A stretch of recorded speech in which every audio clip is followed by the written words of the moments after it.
어머님, 그 꼴이 뭐예요? 손님들 보기 창피하니까 제발 나가세요. 아들 결혼기념일 날 저는 쓰레기 취급을 당했습니다. 정성껏 준비한 선물 봉지를 며느리가 음식물 쓰레기통에 던져버렸어요. 하객들 앞에서 촌스러운 시골 할머니라고 비웃음 당하고 쫓겨났습니다. 그날 저는 결심했습니다. 반드시 되갚아주겠다고. 73살 할머니가 어떻게 복수했냐고요? 전화 한 통이면 충분했습니다. 며느리는 몰랐거든요. 자기가 버린 그 봉지 안에 5억이 들어 있었다는 것을요. 사연 시작 전 구독과 좋아요를 눌러주시면 그곳에 축복이 가득하시기를 바라겠습니다. 안녕하세요. 제 이름은 김말자입니다. 올해 73살이 됐어요. 1953년 경상도 시골에서 태어났죠. 사람들은 저를 보면 폐지 줍는 할머니로 알고 있습니다. 목 늘어난 티셔츠에 몸빼 바지를 입고 고무신을 신고 다니거든요. 동네 슈퍼에서 외상으로 라면 한 봉지 사가는 쪼들린 노인네라고 생각하죠. 아들한테도 용돈 한 푼 못 받는 불쌍한 호럼이라고요. 그런데 말이에요. 그게 다 제가 원하는 겁니다. 연기예요. 50년 넘게 해온 연기. 지금 저는 강남 테헤란로가 한눈에 내려다 보이는 펜트하우스 거실에 앉아 있습니다. 엉덩이 밑에 깔린 건 500만 원짜리 이탈리아제 안마의자예요. 창문 너머로 반짝이는 저 빌딩 숲 중에서 7채가 제 법인 소유라는 걸 아는 사람은 손에 꼽습니다. 제 통장 잔고에 찍힌 숫자를 보면 아마 다들 기절할 거예요. 돈 냄새는 숨길수록 진해지는 법입니다. 티를 내는 순간 온갖 하이에나들이 몰려드니까요. 저는 50년 넘게 그렇게 살아왔어요. 1970년대 남대문 시장에서 리어카를 끌던 시절부터요. 남편이 교통사고로 세상을 떠나고 갓난쟁이 진상이를 포대기에 업고 시장 바닥을 기었습니다. 25살에 과부가 됐어요. 친정에서는 제가 하라고 등을 떠밀었지만 저는 버텼습니다. 내 새끼는 내가 키운다고요. 텃세가 어찌나 심했는지 모릅니다. 자릿세를 못 냈다고 상인들이 제 리어카를 뒤엎어버린 적이 있었어요. 길바닥에 쏟아진 고춧가루를 맨손으로 쓸어 담으면서 피눈물을 삼켰습니다. 그날 밤은 유난히 추웠어요. 진상이를 품에 안고 골목 구석에 쪼그려 앉아 덜덜 떨었죠. 그때 제 몸을 감싸고 있던 게 빨간 내복 한 벌이었습니다. 그 내복이 아직도 제 옷장에 있어요. 50년 된 물건이죠. 올이 다 풀리고 색도 바랬지만 버리지 못했습니다. 이건 제 초심이자 생존의 상징이거든요. 이걸 만지면 그때의 독함이 되살아납니다. 저는 그렇게 악착같이 돈을 모았어요. 시장에서 번 돈으로 작은 가게를 샀고 가게에서 번 돈으로 건물을 샀습니다. 사람들이 투기라고 손가락질할 때 저는 이를 악물고 버텼어요. 부동산이 오르고 또 올랐습니다. 어느 날 정신을 차려보니 제 법인 자산이 수백억이 되어 있더군요. 그런데 말이에요. 제 아들 진상이는 그걸 모릅니다. 저는 일부러 숨겼어요. 돈이 그 애한테 독이 될까 봐서요. 제 힘으로 서는 법을 배워야 한다고 생각했거든요. 오늘은 특별한 날이었습니다. 진상이와 며느리 세라의 결혼 10주년이에요. 저는 벽에 걸린 달력을 바라보며 깊은 한숨을 내쉬었습니다. 지난 10년 동안 저는 그 집에서 어떤 취급을 받았는지 아세요? 돈 없는 노인네, 꼴값 떨어지는 시어머니 취급을 받았습니다. 명절에 가려고 하면 며느리가 전화를 했어요. 올해는 여행 가서 집에 없다고요. 제가 보낸 용돈 봉투는 10,000원짜리 몇 장밖에 안 들었다며 비웃음을 샀습니다. 사실 50만 원을 넣었는데 세어보지도 않고 던져버린 거예요. 가슴이 찢어지는 것 같았습니다. 하지만 참았어요. 핏줄이니까요. 내 뱃속에서 나온 자식이니까요. 마지막으로 한 번만 더 품어보자는 마음이었습니다. 오늘이 그 마지막 기회라고 생각했어요. 저는 무거운 몸을 일으켜 서재로 향했습니다. 책장 뒤에 숨겨진 육중한 금고 앞에 섰어요. 손가락으로 비밀번호를 누르자 철컥 소리와 함께 문이 열렸습니다. 금고 안에는 금괴가 차곡차곡 쌓여 있었고 현금 다발이 벽돌처럼 놓여 있었어요. 하지만 저는 그것들을 뒤로하고 구석에 있던 누런 서류 봉투를 꺼냈습니다. 검은 비닐봉지를 하나 펼쳤어요. 바닥에 먼저 넣은 것은 5억 원짜리 무기명 채권이었습니다. 진상이 부부가 몰래 쓴 사채 빚을 갚아주려고 준비한 거예요. 강철수 변호사한테 들었습니다. 그 멍청한 것들이 사업한다고 사채까지 끌어다 썼다고요. 그 위에 법인 인감증명서를 넣었어요. 빚 보증용으로 쓰라고요. 한도 없는 법인 카드도 함께 넣었습니다. 도장은 제가 가지고 있으니 마음대로 펑펑 쓸 수는 없을 거예요. 그리고 그 위를 시장표 떡과 낡은 옷가지로 덮었습니다. 겉보기에는 영락없는 시골 할머니의 선물 보따리였죠. 이게 제 테스트였어요. 껍데기만 보고 버릴 놈들인지 속을 들여다볼 줄 아는 놈들인지. 마지막으로 옷장에서 그 빨간 내복을 꺼냈습니다.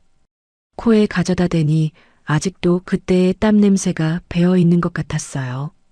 눈시울이 뜨거워졌습니다. 이걸 봉지 안에 넣었어요. 내 50년 인생이 담긴 물건이니까요. 그때 초인종이 울렸습니다. 현관 모니터를 보니 철수가 서 있더군요. 강철수 변호사였습니다. 제가 후원해서 대학을 보낸 고아 출신 청년인데 지금은 제 법적 대리인이에요. 친아들보다 더 믿음직한 사람이 됐죠. 문을 열자 철수가 걱정스러운 얼굴로 들어왔습니다. 회장님, 정말 가실 겁니까? 철수의 목소리에는 우려가 가득했어요. 저는 고개를 끄덕이며 비닐봉지를 들어보였습니다. 이게 놈들을 위한 마지막 테스트다. 철수가 한숨을 내쉬었습니다. 회장님, JM 인베스트가 회장님 것인 줄 알게 되면 충격받을 겁니다. 그동안 살던 집도 타던 차도 다 법인 소유라는 걸 모르잖아요. 저는 씁쓸하게 웃었습니다. JM, 정말자의 앞글자를 딴 회사명이에요. 아들은 그것도 모르고 있었죠. 모르는 게 당연하지. 내가 숨겼으니까. 그 애가 제 발로 서길 바랐거든. 하지만 제 바람과 달리 진상이는 제 돈으로 세운 회사에서 월급만 축내고 있었습니다. 며느리는 법인 카드로 명품을 사들이며 청담동 사모님 행세를 했고요. 저는 그걸 다 알면서도 모른 척했어요. 철수가 차키를 꺼내 들었습니다. 제가 모셔다 드리겠습니다. 압구정 아파트 근처 골목에서 내려줘. 거기서부터는 걸어갈 거야. 검은색 마이바흐가 서울 시내를 가로질렀습니다. 창밖으로 스쳐 지나가는 야경이 보석처럼 빛났어요. 압구정에 도착했습니다. 저는 골목 어귀에서 차를 세우게 했어요. 여기서 내릴게. 회장님, 연락 주십시오. 언제든 대기하고 있겠습니다. 저는 고개를 끄덕이고 차에서 내렸습니다. 마이바흐가 멀어지자 저는 일부러 등을 구부렸어요. 다리를 약간 절뚝거리며 걸었습니다. 완벽한 초라한 노인의 모습이었죠. 아파트 정문이 보였습니다. 휘황찬란한 조명이 입구를 밝히고 있었어요. 경비원이 문 앞에 딱 버티고 서 있었습니다. 저는 자연스럽게 들어가려 했습니다. 그런데 경비원이 팔을 뻗어 제 앞을 막았어요. 어르신, 어디 가세요? 우리 아들 집에 왔는데요. 경비원의 눈이 제 옷차림을 위아래로 훑쳤습니다. 늘어난 티셔츠, 몸빼 바지, 고무신. 그의 표정이 싸늘해졌어요. 입주민 카드 있으세요? 그런 거 없는데. 그럼 아드님한테 연락해서 내려오시라고 하세요. 신원 확인 없이는 들여보낼 수 없습니다. 속이 부글부글 끓었지만 참았습니다. 진상이에게 전화를 걸었어요.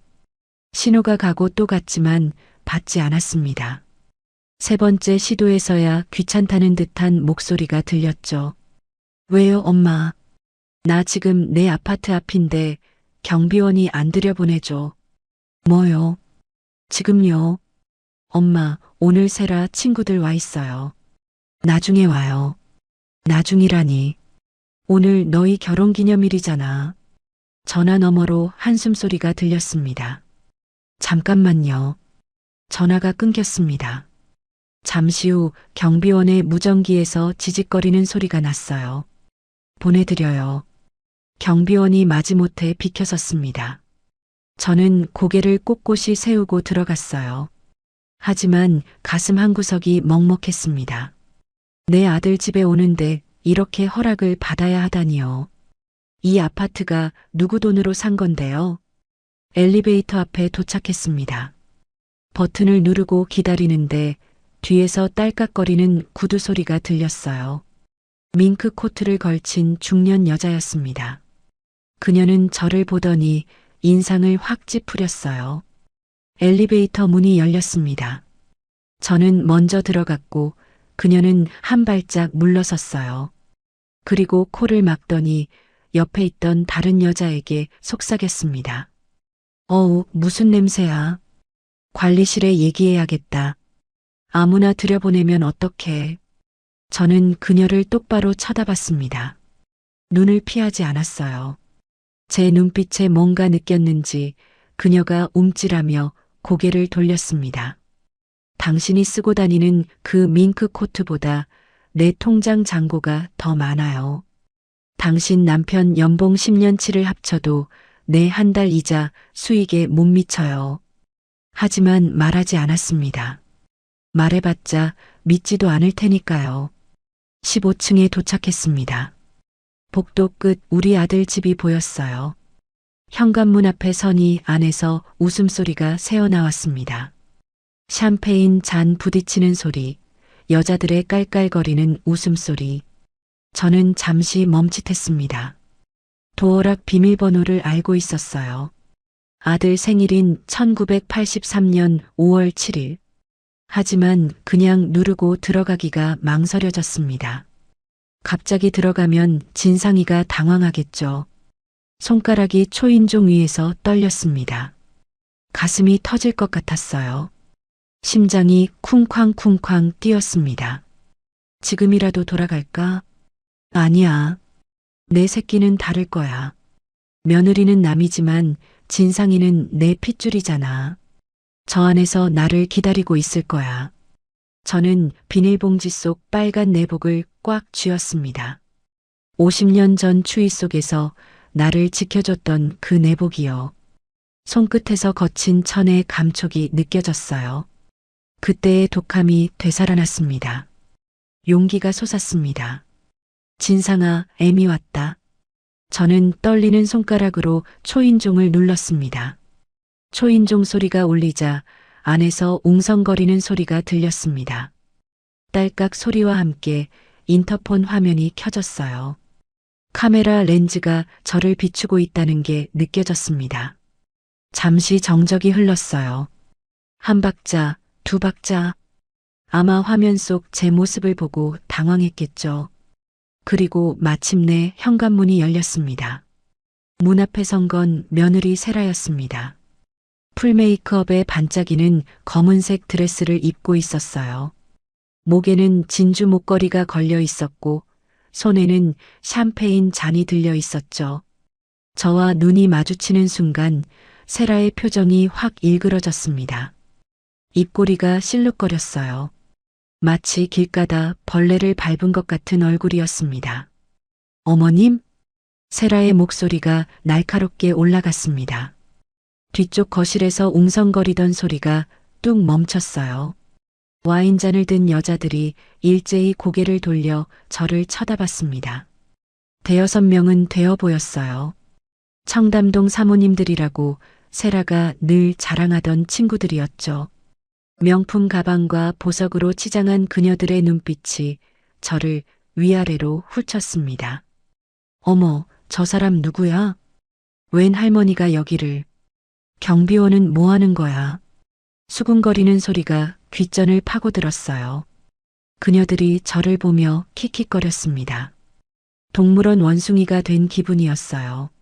아니, 그보다 더 비참했습니다. 가슴이 뜨끔했지만 내색하지 않았어요. 이를 악물었습니다. 진상이 있냐? 오늘 너희 결혼기념일이라 축하해주러 왔다. 저는 최대한 담담하게 말했습니다.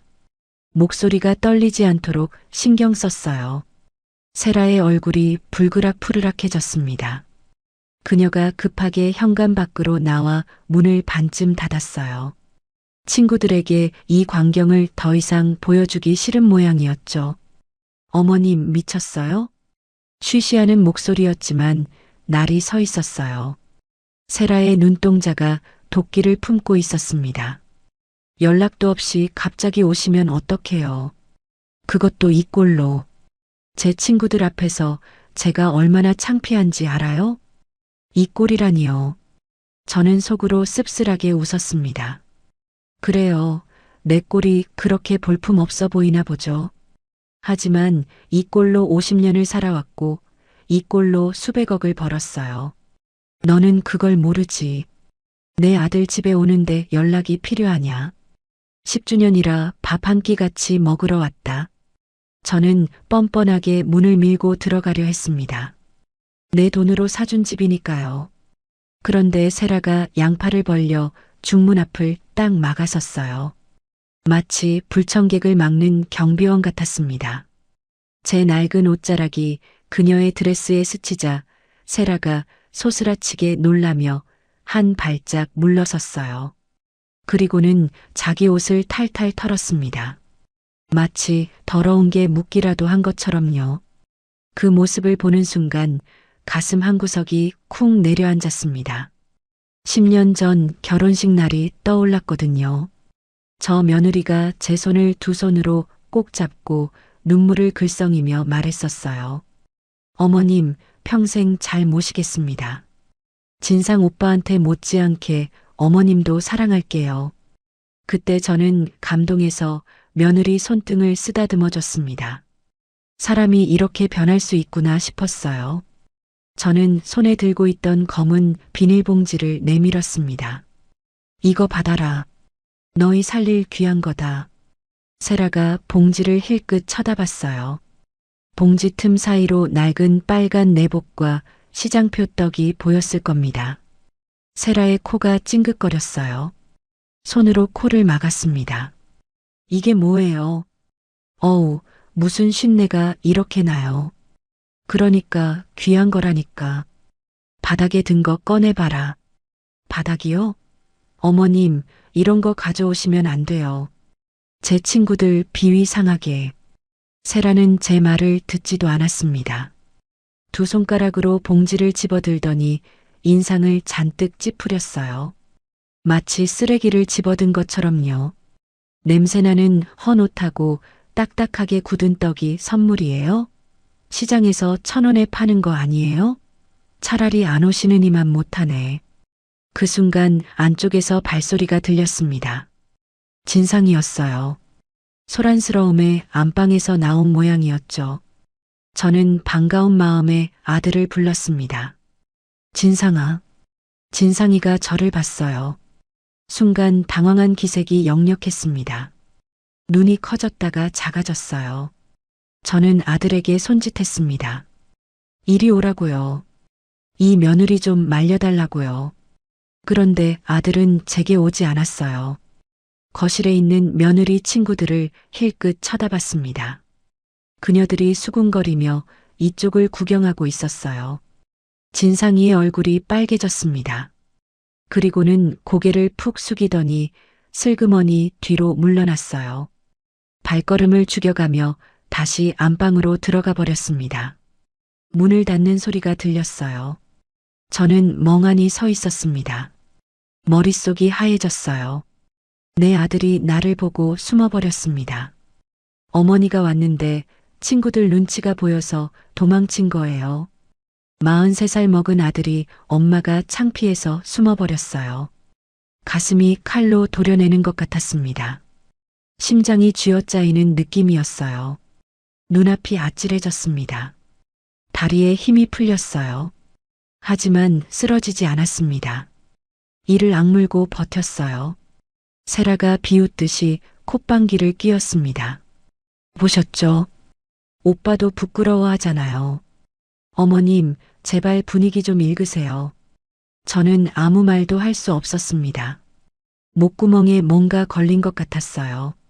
말을 하려고 해도 소리가 나오지 않았습니다. 세라가 주방 쪽으로 휙 돌아갔습니다. 잠시 후 굵은 소금을 한 줌 들고 돌아왔어요. 하얀 알갱이들이 손가락 사이로 흘러내렸습니다. 그녀가 제 발 앞에 소금을 획 뿌렸어요. 소금이 바닥에 흩어졌습니다. 재수옴 붙겠네. 액땜했다 쳐야지. 소금이 제 고무신 위에도 떨어졌습니다. 얼굴이 화끈거렸어요.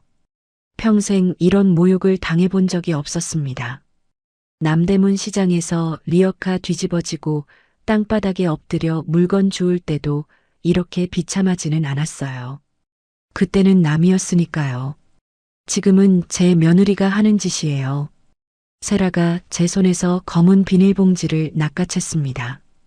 이건 제가 처리할게요. 그녀가 현관 밖으로 나갔어요. 복도 한쪽에 대형 종량제 쓰레기 봉투가 놓여 있었습니다. 음식물 찌꺼기 냄새가 났어요. 세라가 제 비닐봉지를 그 안에 처박았습니다. 쿵 하는 소리가 났어요. 저는 소리쳤습니다. 야, 그거 버리면 안 돼. 바닥에 귀한 게 들었다니까. 귀하긴요. 어머님이 귀하다고 생각하시는 거랑 우리가 생각하는 게 달라요. 냄새나는 헌옷이 우리한테 무슨 의미가 있어요. 세라의 목소리에는 비웃음이 가득했습니다. 저는 쓰레기 봉투를 향해 손을 뻗었어요. 5억 원이 저 안에 있어요. 내 50년 인생이 담긴 빨간 내복도요. 그런데 세라가 제 팔을 확 잡아 끌었습니다. 어머님, 이제 그만 가세요. 창피하게 쓰레기 뒤지지 마시고요. 잠깐만 저것만 꺼내게 해줘. 싫어요. 꼴 보기 싫으니까 빨리 가세요. 세라가 제 등을 떠밀었습니다. 비틀거리며 한 발짝 물러났어요. 그녀가 계속 밀어붙였습니다. 저는 어느새 현관 밖 복도에 서 있었어요. 다신 오지 마세요. 오시려면 최소한 사람 꼴은 하고 오시든가요. 쾅! 문이 닫혔습니다. 코앞에서요. 센서 등이 꺼지며 복도가 어두워졌어요. 저는 닫힌 문 앞에 멍하니 서 있었습니다. 문 안쪽에서 소리가 들려왔어요. 아우 짜증나. 웬 노망난 노인네가 와서 분위기 망치네. 세라야, 시어머니 맞아? 맞긴 한데 거의 남이나 다름없어. 신경 쓰지 마. 여자들의 호호거리는 웃음소리가 복도까지 새어나왔습니다. 저는 주먹을 꽉 쥐었어요. 손톱이 손바닥을 파고들었습니다. 눈물이 차올랐지만 흘리지 않았어요. 고개를 돌려 쓰레기 봉투를 봤습니다. 제 검은 비닐봉지가 시커먼 봉투 속에 파묻혀 있었어요. 저 안에 5억 원짜리 채권이 들어 있습니다. 법인 인감증명서도요.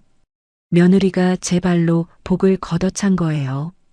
저도 모르게 씁쓸한 웃음이 새어나왔습니다. 다시 꺼내갈까? 잠깐 그런 생각이 들었어요. 하지만 저는 고개를 저었습니다. 아니야. 저들이 제 눈으로 진실을 볼 때까지 기다리자. 그래도 내 아들은 다르겠지. 아까는 당황해서 그랬을 거야. 내일이면 달라질 거야. 저는 쓰레기 봉투에서 눈을 떼고 돌아섰습니다. 다리가 후들거렸어요. 엘리베이터를 타고 1층으로 내려왔습니다. 거울에 비친 제 모습이 보였어요. 늘어난 티셔츠, 몸빼 바지, 먼지 묻은 고무신, 소금 알갱이가 신발 위에 붙어 있었습니다. 초라하고 비참한 노인이 거기 서 있었어요. 저는 쓴웃음을 지었습니다. 그래, 이게 내 진짜 모습이지. 껍데기만 보면 누가 봐도 동네 거지 할머니야. 하지만 껍데기가 다가 아니란 걸 너희는 모르지. 로비를 지나 정문을 나섰습니다. 찬바람이 뺨을 스쳤어요. 10월의 가을밤 공기가 유난히 차갑게 느껴졌습니다. 아파트 단지 안벤치가 보였어요. 저는 그쪽으로 걸어갔습니다. 벤치에 앉았습니다. 차가운 나무가 엉덩이에 닿았어요. 올려다보니 15층 우리 아들 집 베란다에 불이 환하게 켜져 있었습니다. 웃음소리가 여기까지 들려오는 것 같았어요. 저 안에서 파티가 계속되고 있겠죠. 나 없이요. 휴대폰을 꺼내 철수에게 연락하려다 멈췄습니다. 아직이야. 아직 끝난 게 아니야. 아들이 나를 외면한 건 며느리 친구들 때문일 거예요. 당황해서 그랬겠죠. 내일 아침이면 다를 겁니다. 출근길에 나를 보면 맨발로 뛰어나올 거예요. 엄마, 어젯밤 어디 계셨어요? 하면서요. 저는 그렇게 믿고 싶었습니다. 마지막 희망을 놓고 싶지 않았어요. 내 뱃속에서 나온 자식이니까요. 내가 피눈물 흘리며 키운 아들이니까요. 오늘 밤은 여기서 기다려야겠다고 생각했습니다. 내 아들이 아침에 나를 찾아올 때까지요. 진상아, 넌 다르겠지. 넌 나를 버리지 않겠지. 밤이 깊어갔습니다. 벤치에 앉아 있으니 가을밤 찬 이슬이 옷깃을 적셨어요. 바람이 불 때마다 온몸이 떨렸습니다. 이가 딱딱 부딪혔어요. 50년 전 남대문 시장 골목에서 떨던 그 추위가 떠올랐습니다. 그때는 진상이를 품에 안고 체온으로 버텼는데 지금은 그 아이가 나를 밖에 내쫓았네요. 올려다보니 15층 아들 집 베란다에는 여전히 불이 켜져 있었어요. 가끔 사람 그림자가 지나갔습니다. 파티가 아직 끝나지 않은 모양이었죠. 웃음소리가 바람에 실려 희미하게 들려오는 것 같았어요. 저 안에서는 샴페인을 마시며 웃고 떠들겠죠. 나는 여기서 이렇게 떨고 있는데요. 신기하게도 분노보다 서러움이 먼저 밀려왔습니다. 내가 뭘 잘못했나? 자식 잘 되라고 허리띠 졸라매고 산 게 죄인가? 돈 있는 티 안 내고 검소하게 산 게 잘못인가? 생각이 꼬리에 꼬리를 물었어요. 자정이 넘어가자 베란다 불이 꺼졌습니다. 단지 안이 고요해졌어요. 가로등만 희미하게 빛나고 있었습니다. 저는 벤치에서 일어나 화단 뒤편으로 몸을 숨겼어요. 경비원 눈에 띄면 또 쫓겨날 테니까요. 관목숲 사이에 웅크리고 앉았습니다. 땅바닥이 차가웠어요. 엉덩이가 시렸습니다. 습기가 바지를 적셨어요. 무릎을 끌어안고 몸을 동그랗게 말았습니다. 신문지 한 장 없이 맨 땅에서 밤을 새우는 게 이렇게 고된 줄 몰랐어요. 이 나이에 노숙을 하게 될 줄은 정말 몰랐습니다. 수백억 자산가가 화단 뒤에서 밤을 지새우다니요. 내 법인 명의로 사준 아파트 앞에서 말이에요. 누가 보면 웃을 거예요. 아니, 믿지도 않겠죠. 하지만 저는 웃을 수가 없었습니다. 가슴이 너무 아팠거든요. 진상이 얼굴이 자꾸 떠올랐어요. 아까 저를 보고 숨어버리던 그 표정이요. 당황한 눈, 빨개진 얼굴, 그리고 슬그머니 물러나던 뒷모습. 그게 머릿속에서 지워지지 않았습니다. 눈을 감아도 보였어요. 내 아들이 어머니를 피해 도망치던 그 모습이요. 그래도 내 아들인데요. 내가 피눈물 흘리며 키운 자식인데요. 진상이 대학 등록금 마련하려고 사채업자한테 무릎 꿇었던 일이 떠올랐습니다. 그때 이자가 얼마나 독했는지 몰라요. 한 달에 원금의 10%씩 붙었어요. 갚고 또 갚아도 줄지 않았습니다. 결국 제가 몸을 팔 뻔했어요. 진짜로요. 어떤 술집에서 마담이 나이는 많지만 깔끔하니까 손님 받을 수 있다고 했습니다. 다행히 그 직전에 시장 자릿세 장사가 터져서 겨우 빠져나왔지만요. 그때의 치욕은 아직도 잊히지 않아요. 유학 보낼 때는 공항에서 눈물을 훔쳤습니다. 비행기 타는 아들 뒷모습을 보면서요. 저 애가 성공해서 돌아오면 내 고생이 끝나겠지. 그렇게 생각했어요. 미국 학비가 얼마나 비쌌는지 아세요? 3년 동안 학비하고 생활비로 3억은 들어갔습니다. 그 돈 마련하려고 잠을 3시간도 못 자고 일했어요. 그런데 돌아온 건 뭐였습니까? 어머니가 부끄럽다고 숨어버리는 자식이었어요. 새벽 3시쯤 됐을까요? 취객 몇 명이 고성방가를 하며 지나갔습니다. 술 냄새가 여기까지 풍겼어요.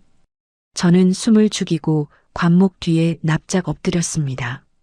심장이 쿵쾅거렸어요. 그들이 비틀거리며 멀어지고 나서야 겨우 몸을 일으켰습니다. 뼈마디가 쑤셨습니다. 허리가 끊어질 것 같았어요. 무릎에서 뚝뚝 소리가 났습니다. 73살 먹은 몸이 땅바닥에서 밤을 새우니 안 그럴 수가 없었죠. 손가락이 곱아서 펴지지도 않았어요. 하지만 버텼습니다. 내일 아침만 기다리면 돼요. 진상이가 출근할 때 나를 보면 달라질 거예요. 며느리는 남이지만 진상이는 내 핏줄이잖아요. 아무리 그래도 친어머니를 모른 척하지는 않겠죠. 아까는 친구들 때문에 당황해서 그랬을 거예요.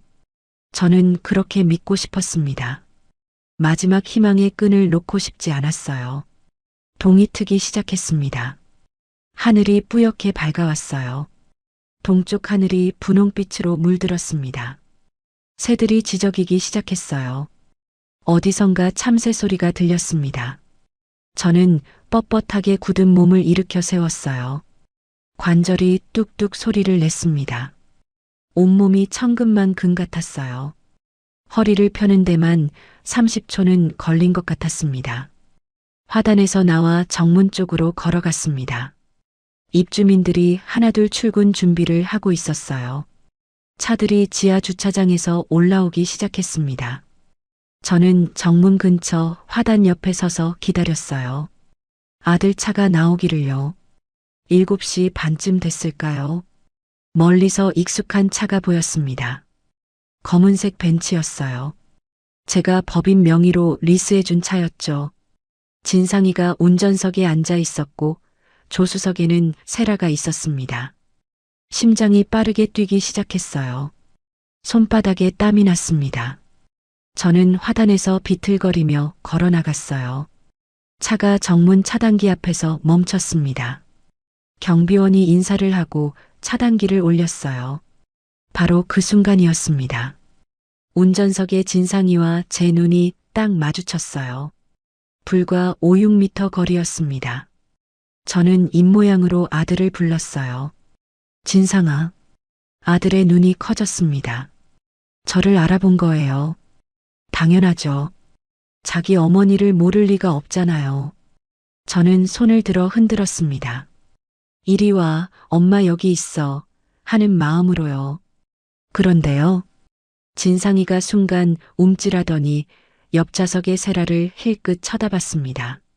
세라가 뭐라고 말하는 게 보였어요. 입술이 실룩거렸습니다. 인상을 잔뜩 찌푸리고 있었어요. 손으로 저를 가리키며 뭐라고 했습니다. 아마 저걸 쳐다보지 말라고 했겠죠. 창피하니까 모른 척하라고 했겠죠. 그리고 아들이 고개를 획 돌렸습니다. 마치 모르는 노숙자를 본 것처럼요. 길거리에서 구걸하는 거지를 피하듯이요. 시선을 피했어요. 정면만 똑바로 쳐다보며 엑셀을 밟았습니다. 차가 앞으로 움직이기 시작했어요. 저는 믿을 수가 없었습니다. 분명히 눈이 마주쳤는데요. 저를 봤는데요. 내가 밤새 여기서 기다렸는데요. 그런데 모른 척하고 지나가 버렸어요. 내 아들이요. 다리에서 힘이 빠졌습니다. 그 자리에 주저앉을 뻔했어요. 하지만 이를 악물고 버텼습니다. 그때 조수석 창문이 스르륵 내려갔습니다. 세라의 얼굴이 보였어요. 그녀가 경비실 쪽을 향해 소리쳤습니다. 아저씨, 저기 거지 할머니 안 쫓아내요? 우리 아파트 품격 떨어지게 왜 저런 사람을 들여놔요? 경비원이 황급히 제 쪽으로 뛰어왔습니다. 어르신, 여기 계시면 안 됩니다. 나가주세요. 저는 경비원의 말이 귀에 들어오지 않았어요. 멀어지는 벤치의 뒷모습만 바라봤습니다. 배기가스 냄새가 코를 찔렀어요. 매연이 제 얼굴에 뿌려지는 것 같았습니다. 차 번호판이 점점 작아졌어요. 그리고 모퉁이를 돌아 사라졌습니다. 그 순간 제 안에서 뭔가가 툭 끊어졌습니다. 이상하게도 눈물이 나지 않았어요. 억장이 무너질 줄 알았는데 오히려 가슴이 차갑게 식어버렸습니다. 얼음장처럼요. 감정이 증발해버린 느낌이었어요. 아, 이게 배신이구나. 진짜 배신은 남이 하는 게 아니더군요. 내 피가 섞인 자식이 하는 거였어요. 그래서 이렇게 아픈 게 아니라 오히려 아무것도 안 느껴지는 거였습니다.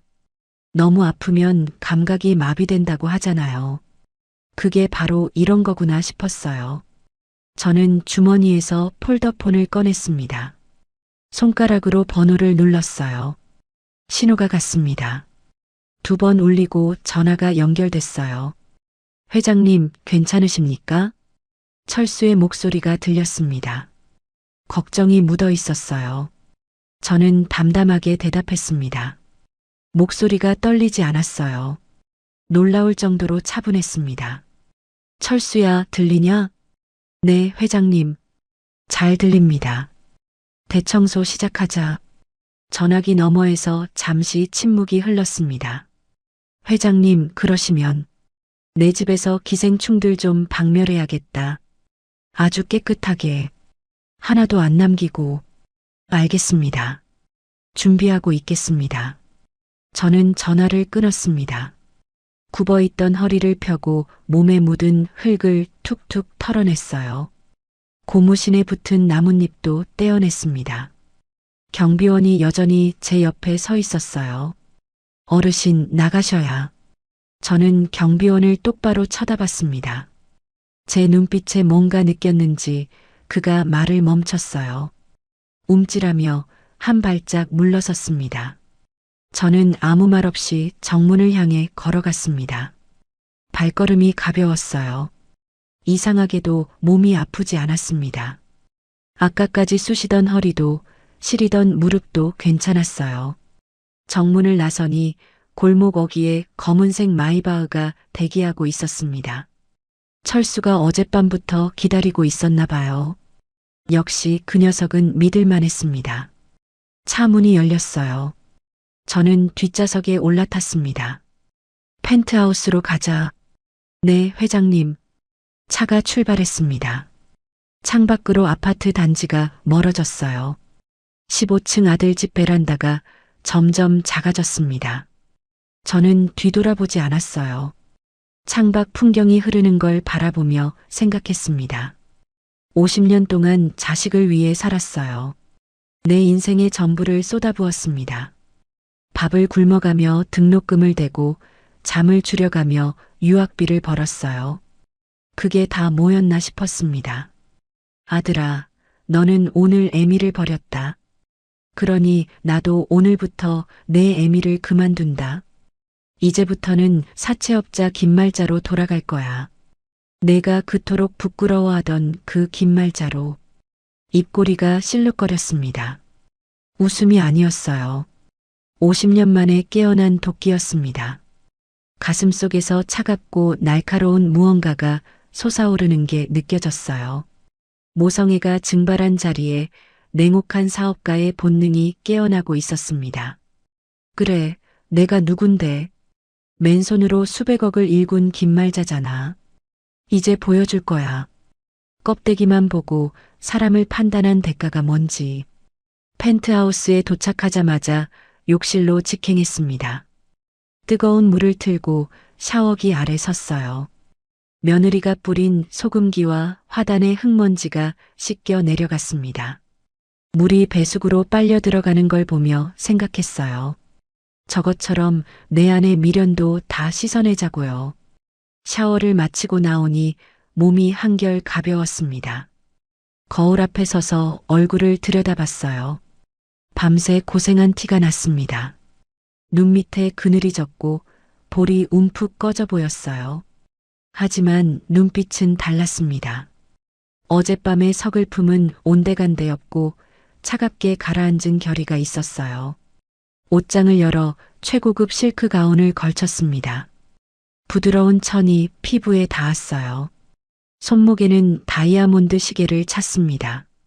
어젯밤 화단에서 떨던 초라한 노인은 없었어요. 눈빛이 형형하게 빛나는 사업가 김말자가 거기 서 있었습니다. 이게 진짜 나야. 50년 동안 숨기고 살았던 진짜 내 모습이야. 거실로 나가니 철수가 대형 화면 앞에서 기다리고 있었어요. 테이블 위에는 따뜻한 커피와 샌드위치가 준비되어 있었습니다.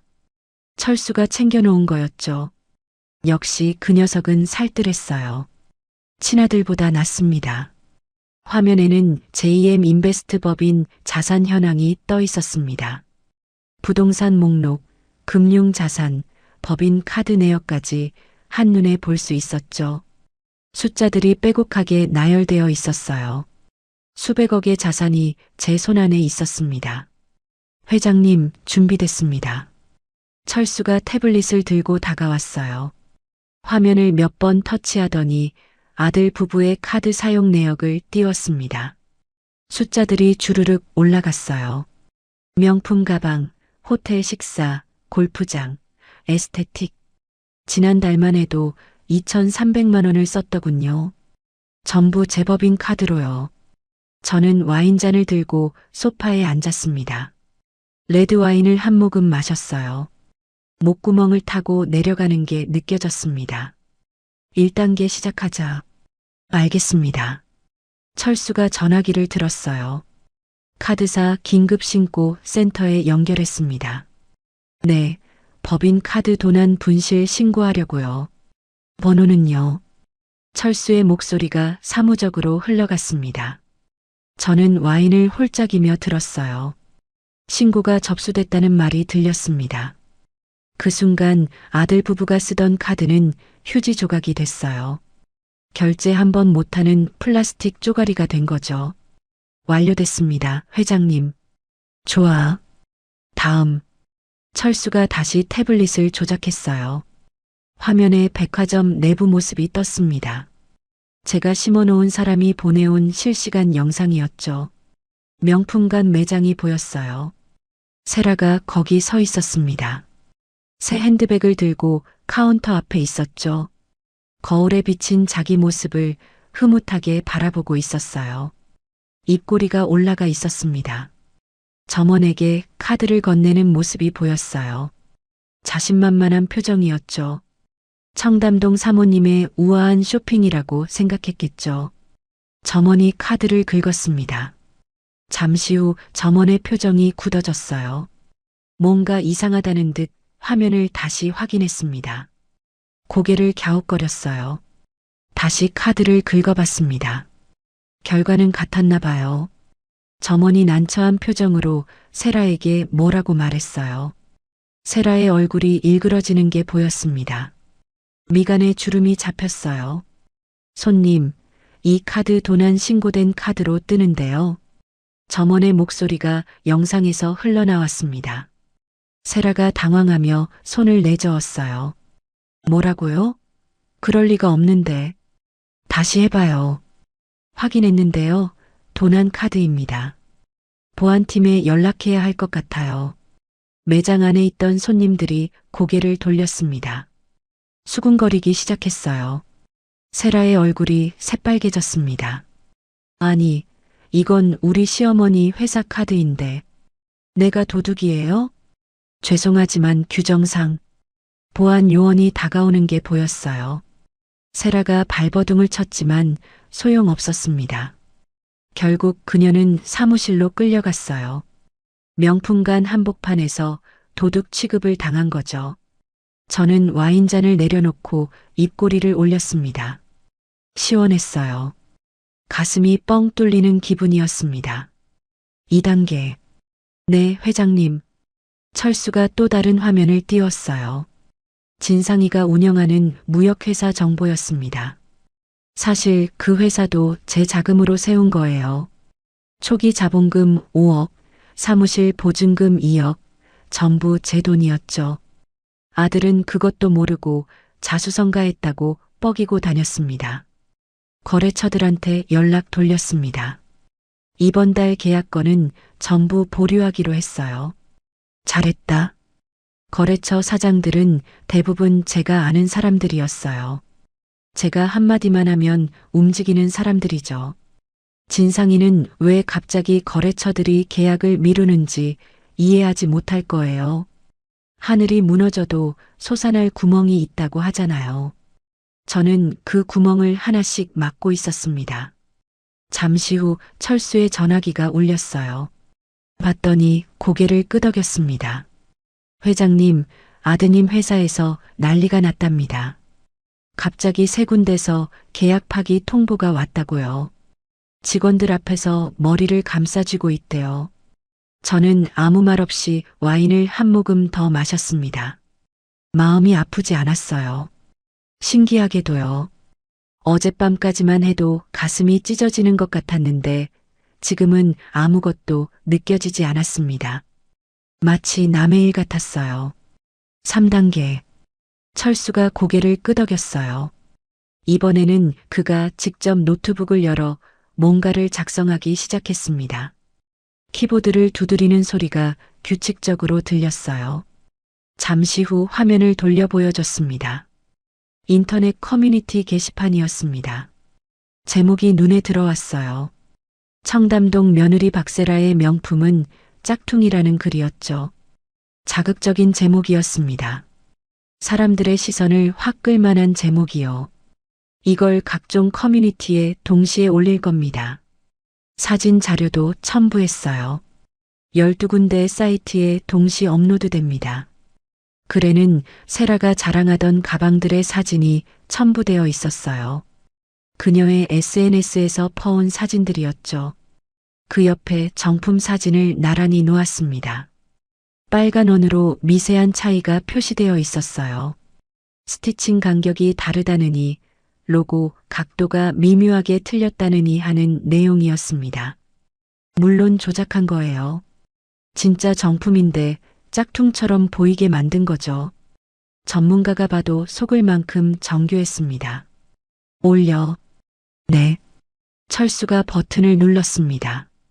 순식간에 글이 퍼져나갔어요. 30분도 안 돼서 댓글이 수백 개 달렸습니다. 사람들이 열광하기 시작했어요. 짭세라라는 별명이 붙었습니다. 청담동 사모님인 척하는 가짜라고요.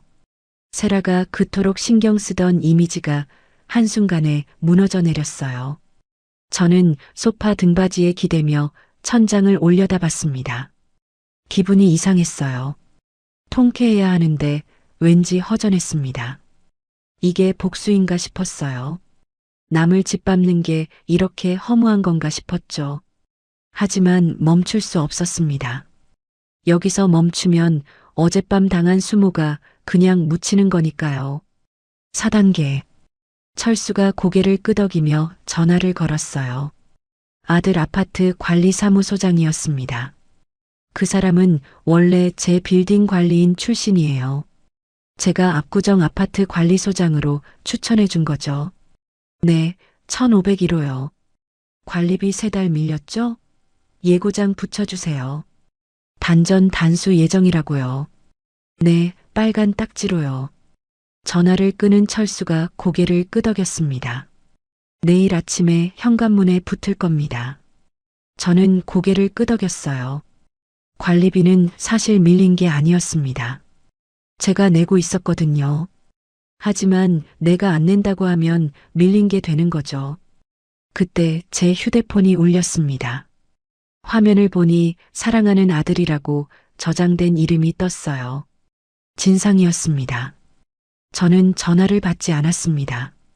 대신 연락처를 열어 이름을 수정했어요. 사랑하는 아들을 지우고 새 이름을 입력했습니다. 채무자일, 그리고 수신 차단 버튼을 눌렀어요. 화면에 차단 완료라는 메시지가 떴습니다. 철수가 조심스럽게 물었어요. 회장님, 괜찮으십니까? 저는 빈 와인잔을 내려놓으며 대답했습니다. 괜찮다. 아직 멀었어. 이건 예고편일 뿐이야. 화면에서는 아들 집 거실 영상이 흘러나오고 있었어요. 제가 예전에 선물한 팩캠을 해킹해서 보는 거였죠. 세라가 백화점에서 돌아와 소리를 지르고 있었습니다. 오빠, 카드 왜 안 돼? 내가 도둑 취급을 당했다고. 나도 몰라. 내 카드도 막혔어. 누가 해킹했나 봐. 해킹은 무슨. 뭔가 이상해. 회사는 왜 그래? 몰라. 나도 미치겠어.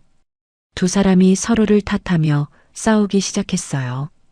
저는 그 꼴을 보며 식혜를 한 모금 마셨습니다. 멍청한 것들. 이게 누구 소행인지도 모르고 남 탓만 하고 있어. 아직 시작도 안 했는데. 철수가 다가와서 물었습니다. 재소전 화해조서 집행 준비할까요? 저는 고개를 끄덕였어요. 10년 전 아들 부부가 그 아파트에 입주할 때 받아둔 서류였습니다. 형식상 절차라며 도장을 찍게 했죠. 그게 지금 제 손에 쥐어진 칼이 될 줄 그들은 몰랐을 거예요. 준비해도. 아직은 아니지만 곧 쓰게 될 거야. 창밖으로 서울의 야경이 보였습니다. 반짝이는 불빛들이 보석처럼 빛났어요. 저 아래 어딘가에서 아들 부부가 발버둥 치고 있겠죠. 카드는 막히고 거래처는 등을 돌리고 인터넷에서는 조롱거리가 되고 있을 거예요. 하지만 그들은 아직 몰라요. 이게 누구 소행인지, 왜 이런 일이 벌어지는지. 저는 창가에 서서 야경을 내려다봤습니다. 차가운 유리에 손을 대봤어요.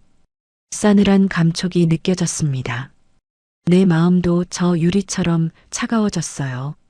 폭풍 전야였습니다. 진짜 폭풍은 이제부터예요. 며칠 후면 그들은 알게 될 겁니다.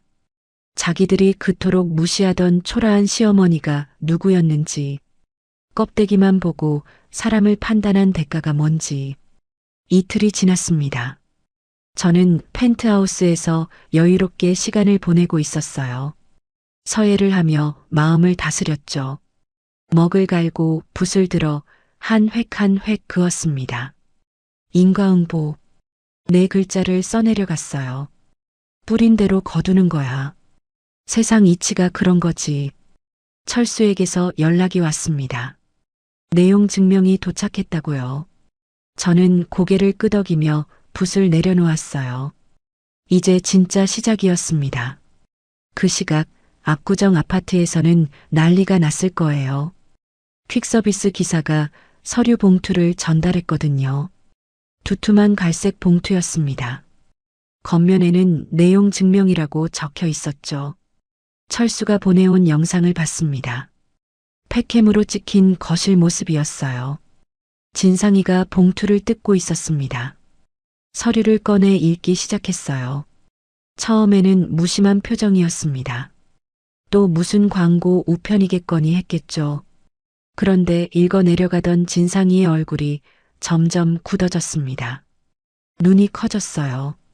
손이 떨리기 시작했습니다. 서류를 쥔 손가락이 하얗게 질렸어요. 서류의 내용은 이랬습니다. 발신인 주식회사 JM 인베스트 대표이사 김말자. 제목 부동산 불법 점유에 따른 퇴거 통보 및 재소전 화해조서 집행 예고. 내용에는 해당 부동산의 소유권이 법인에 있으며 거주자는 무상 점유자에 불과하고 법적 퇴거 절차를 진행한다는 내용이 빼곡하게 적혀 있었습니다. 마지막에는 불응시 강제 집행이라는 문구가 굵은 글씨로 박혀 있었죠. 진상이가 서류를 바닥에 떨어뜨렸습니다. 휘청거리며 소파에 주저앉았어요. 얼굴이 새하얗게 질렸습니다. 마치 귀신을 본 사람 같았어요. JM. 정말 엄마 이름이잖아. 진상이의 입술이 파르르 떨렸습니다. 옆에 있던 세라가 서류를 집어들었어요. 읽어 내려가던 그녀의 표정도 일그러졌습니다. 뭐야 이게? JM 인베스트? 이 회사가 우리 집주인이야? 그게 엄마 회사야. 뭐라고?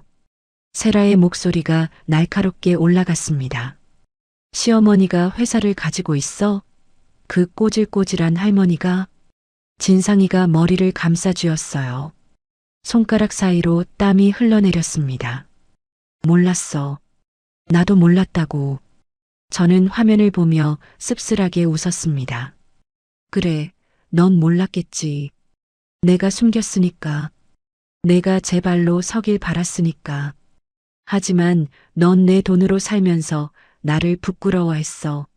세라가 서류를 더 자세히 읽었습니다. 읽어 내려갈수록 얼굴이 창백해졌어요. 잠깐, 여기 보면 이 아파트가 법인 소유래. 우리가 무상거주자라고 써 있어. 그리고 내 회사 초기 자본금도 이 법인에서 나왔대. 뭐? 내 차도 법인 리스래. 오빠, 우리가 쓰던 게 다 시어머니 거였어? 진상이가 고개를 떨궜습니다. 어깨가 축 처졌어요. 10년 동안 자수성가했다고 뻐기던 아들이었습니다. 친구들한테 나는 내 힘으로 일어섰다고 금수저 아니라고 자랑하고 다녔죠. 알고 보니 전부 엄마 돈이었던 거예요. 그 허세가 한순간에 무너져 내리는 모습이 보였습니다. 진상이가 두 손으로 얼굴을 감쌌어요. 어깨가 들썩거렸습니다. 우는 건지 분노하는 건지 알 수 없었어요. 아마 둘 다였겠죠. 세상이 무너지는 기분이었을 거예요. 저는 화면에서 눈을 떼고 창밖을 바라봤습니다. 하늘이 맑았어요.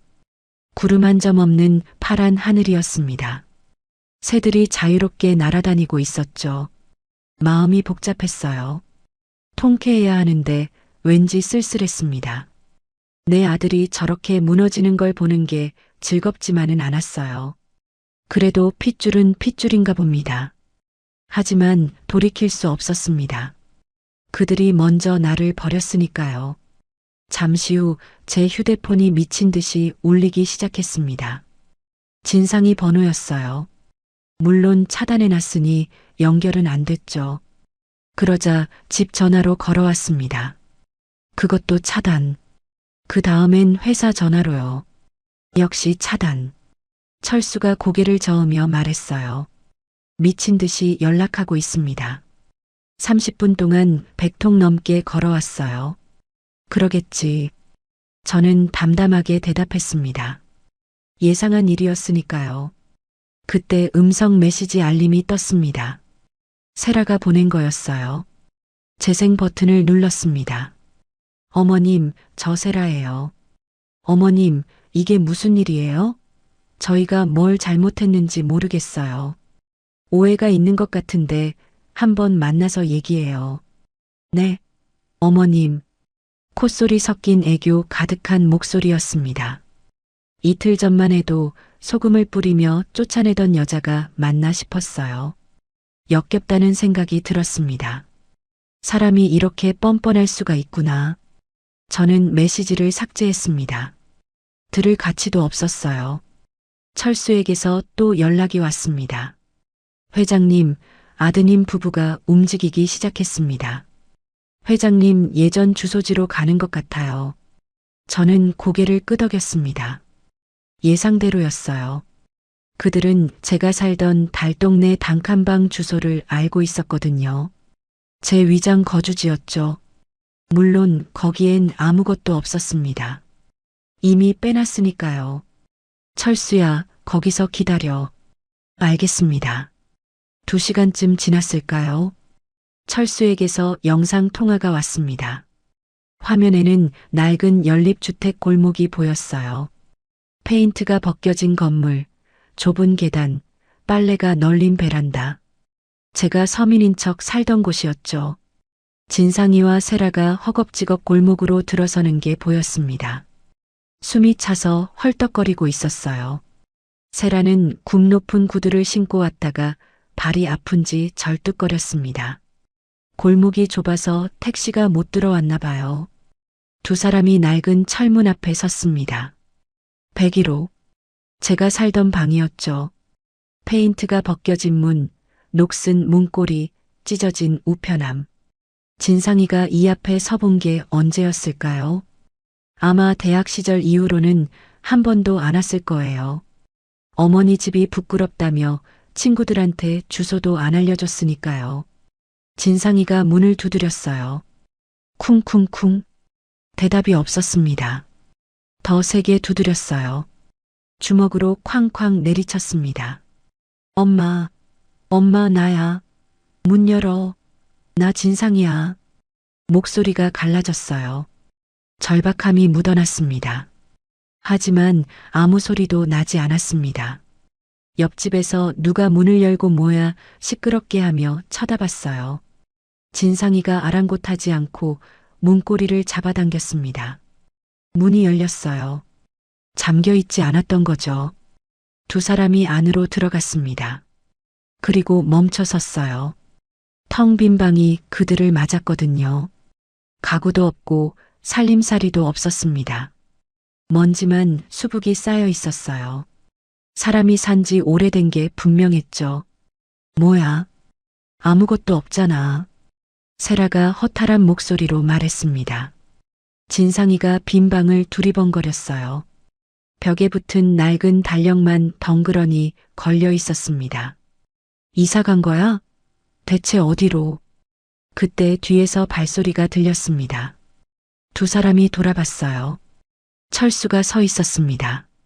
검은 정장을 입은 철수가 두 손을 앞으로 모으고 서 있었죠. 표정이 차가웠어요. 누구세요? 진상이가 경계하며 물었습니다. JM 인베스트 법률 대리인 강철수입니다. 그 말에 진상이와 세라의 눈이 커졌습니다. 당신이 그 회사 사람이야? 우리 엄마는 어디 있어? 철수가 무표정하게 대답했어요. 회장님께서는 아드님이 없다고 하셨습니다. 뭐? 당신들은 법인 자산을 무단 점거한 불법 거주자일 뿐입니다. 더 이상 가족관계가 아닙니다.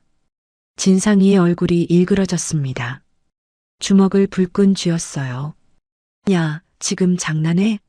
아들한테 아들이 없다니 그게 무슨 소리야? 철수는 눈 하나 깜짝하지 않았습니다. 10년 전 입주하실 때 도장 찍으신 거 기억나시죠? 재소전 화해조서입니다. 소송 필요 없이 내일 당장이라도 짐 뺄 수 있습니다. 세라의 얼굴이 새파랗게 질렸어요. 입술이 파르르 떨렸습니다. 그건 형식적인 거라고 했잖아요. 그때 시어머니가. 그리고요. 철수가 말을 끊었습니다. 서류 봉투를 꺼내 두 사람 앞에 내밀었어요. 법인 카드로 개인 명품 구매하신 것, 횡령 및 배임으로 고소장 접수했습니다. 합의 안 하시면 감방입니다. 세라가 비명을 질렀어요. 뭐? 횡령이라고? 시어머니가 쓰라고 준 카드인데? 증거 있으십니까? 서면 동의서 있습니까? 세라가 입을 다물었습니다. 그런 거 있을 리가 없었죠. 그냥 알아서 쓴 거니까요.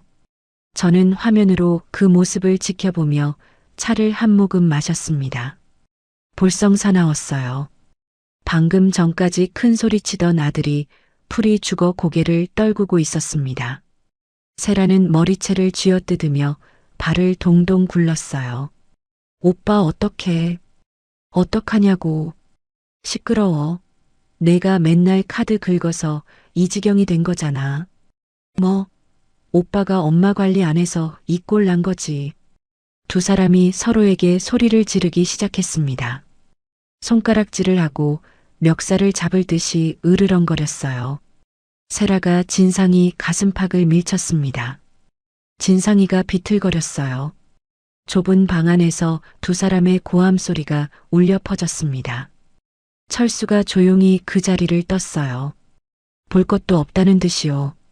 카메라가 멀어지면서 골목 전체가 화면에 잡혔습니다. 낡은 연립주택 골목에서 부부싸움 소리가 새어나왔어요. 지나가는 사람들이 고개를 돌려 쳐다봤습니다. 저는 화면을 끄며 중얼거렸습니다. 돈 떨어지니까 사랑도 없구나. 쓸쓸한 미소가 지어졌습니다. 저건 10년 전 사랑한다며 결혼한 부부의 모습이 아니었어요. 이익 앞에서 본색을 드러낸 두 사람의 추한 민낯이었습니다. 찻잔을 내려놓고 창밖을 바라봤어요. 해가 뉘엿뉘엿 지고 있었습니다. 노을이 서울 하늘을 붉게 물들였어요. 이제 절반이 지났어요. 진짜 심판은 아직 남았습니다. 철수에게서 연락이 왔습니다. 마지막 한 방을 날릴 준비가 됐다고요. 저는 고개를 끄덕이며 화면을 켰어요. 달동네 골목 영상이 다시 떴습니다. 진상이와 세라가 아직 그 자리에 있었어요. 싸우다 지쳤는지 둘 다 벽에 기대 앉아 있었습니다. 세라는 얼굴이 눈물범벅이었고 진상이는 멍하니 허공을 바라보고 있었죠. 완전히 넋이 나간 표정이었어요. 그때 철수가 다시 그들 앞에 나타났습니다. 두 사람이 고개를 들었어요. 철수가 담담한 표정으로 입을 열었습니다. 아, 그리고 한 가지 더 말씀드릴 게 있습니다. 진상이가 지친 목소리로 물었어요. 뭔데 또? 그날 밤 기억나십니까? 회장님이 검은 비닐봉지를 들고 가셨던 거요. 세라의 눈이 번뜩였습니다. 그 봉지, 자기가 쓰레기통에 처박았던 그 봉지 말이에요. 그 안에 뭐가 들었는지 아십니까? 철수가 천천히 말을 이었어요. 일부러 뜸을 들이는 게 느껴졌습니다. 낡은 옷하고 떡만 들었겠지. 세라가 퉁명스럽게 대답했어요. 철수가 고개를 저었습니다. 그 밑에요. 봉지 바닥에 뭐가 있었는지 확인해 보셨습니까? 세라의 표정이 굳어졌어요. 확인 안 했거든요. 냄새난다고 바로 버렸으니까요. 회장님께서 그 봉지 안에 두 분 빚 갚으시라고 5억 원짜리 무기명 채권을 넣어두셨습니다. 정적이 흘렀습니다. 세라의 눈이 휘둥그레졌어요. 입이 벌어졌습니다. 진상이도 벌떡 일어났어요. 뭐라고? 5억 원입니다. 무기명 채권이요. 법인 인감증명서도 함께요. 두 분 사채 빚 갚으시라고 준비하신 겁니다. 세라의 얼굴이 새하얗게 질렸습니다. 입술이 파르르 떨렸어요. 손이 덜덜 떨리기 시작했습니다. 5억? 그 쓰레기가 5억이었다고? 목소리가 갈라졌어요. 거의 비명에 가까웠습니다. 진상이가 세라의 멱살을 잡았어요. 눈이 뒤집혔습니다. 야, 이 미친년아. 그걸 버려? 5억을 쓰레기통에 버렸어? 나도 몰랐잖아. 냄새나는 헌 옷밖에 안 보였다고. 확인을 해봤어야지. 애미가 귀한 거라고 했잖아. 두 사람이 멱살을 잡고 흔들기 시작했어요. 세라가 비명을 질렀습니다. 진상이가 고함을 쳤어요. 좁은 골목에 아우성이 울려 퍼졌습니다. 철수가 한 발짝 물러나며 말했어요. 아, 그리고요. 그 채권은 무기명이라서 주운 사람이 임자입니다. 쓰레기통에 있으면 누가 가져갔을 수도 있어요. 그 말에 세라가 벌떡 일어났습니다. 진상이도요. 두 사람이 서로를 밀치며 골목을 뛰어나갔어요. 택시를 잡으려고 손을 흔들었습니다. 저는 화면을 보며 피식 웃었어요. 이제야 뛰어가나? 사흘이나 지났는데. 철수에게 전화를 걸었습니다. 잘했다. 이제 구경만 하면 되겠네. 네, 회장님. 그런데 쓰레기 수거는 이틀 전에 끝났습니다. 알아. 그러니까 구경거리지. 저는 전화를 끊고 또 다른 화면을 켰어요. 압구정 아파트 쓰레기 집화장에 설치된 카메라였습니다. 잠시 후면 그들이 도착할 거예요. 30분쯤 지났을까요? 택시 한 대가 아파트 정문에 섰습니다. 진상이와 세라가 뛰어내렸어요. 택시비도 안 내고 내리려다 기사한테 잡혔습니다. 카드가 안 되니까 진상이가 지갑을 뒤졌어요. 현금이 없었나 봐요. 세라가 가방을 뒤져 구겨진 10,000원짜리를 꺼냈습니다. 그 모습이 처량해 보였어요. 며칠 전만 해도 2천만 원짜리 가방을 사던 사람들이었는데 택시비 낼 돈도 없는 신세가 됐으니까요. 두 사람이 쓰레기 집화장으로 달려갔습니다. 아파트 단지 구석에 있는 곳이었어요. 대형 쓰레기통들이 줄지어 있었습니다. 음식물 쓰레기통, 재활용 분리수거함, 종량제 봉투 수거장. 며칠치 쓰레기가 산처럼 쌓여 있었어요. 악취가 진동했을 거예요. 화면으로도 냄새가 느껴지는 것 같았습니다. 파리가 윙윙거렸어요. 쓰레기 국물이 바닥에 흘러 있었죠. 세라가 종량제 봉투 더미 앞에 섰어요. 검은 봉투들이 산더미처럼 쌓여 있었습니다. 수십 개는 되어 보였어요. 어디서부터 찾아야 할지 막막했을 겁니다. 하지만 5억이 걸린 문제였어요. 세라가 이를 악물고 봉투를 하나씩 뜯기 시작했습니다. 맨손으로요. 명품 매니큐어가 발린 손으로 쓰레기를 뒤졌어요. 방금 전까지 청담동 사모님이라고 뻐기던 그 손으로요. 음식물 찌꺼기가 손에 묻었습니다. 상한 반찬 냄새, 곰팡이 핀 빵 냄새, 썩은 과일 냄새가 뒤섞였겠죠. 구더기가 꿈틀거리는 봉투도 있었을 거예요. 그래도 멈추지 않았어요. 진상이도 옆에서 봉투를 뜯었습니다. 양복 소매가 더러워졌어요. 얼굴에 뭔가 묻었습니다. 그래도 멈추지 않았어요. 5억이 달린 문제니까요. 주민들이 하나둘 몰려들었습니다. 저녁 시간이라 산책 나온 사람들이 많았어요. 수군거리는 소리가 들렸습니다. 저거 1,501호 부부 아니야? 뭐 하는 거야? 쓰레기를 왜 뒤져? 미쳤나 봐. 완전 이상해.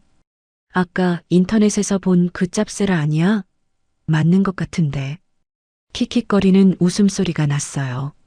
누군가 휴대폰을 꺼내 촬영하기 시작했습니다.